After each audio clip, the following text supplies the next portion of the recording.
Ito na mga idol, sure ball, mayroong laman. Ito pala yung trap na binili ko mga idol para to sa daga. Kasi ang daming daga dito sa aming paligid. I-try natin to. Ganito na yung paggamit. Itaas natin yung holder na yan. Tapos daga yung ano yan, pangsabit. Yung panglagyan ng pain.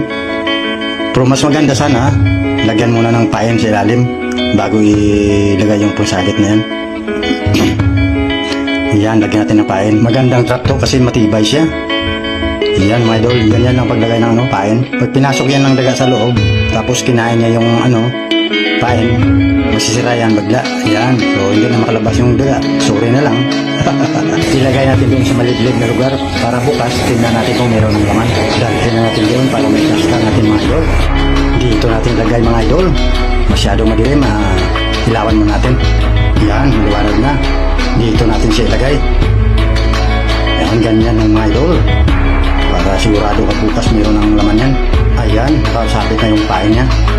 Pag pinasok niya yan, sigurado hindi na yan makalabas. Umaga na. Yan, puntahan na natin mga idol yung ating nilagay doon na trap. Baka meron ng laman. Ito na mga idol, sure ball, mayroong laman. May nahuli.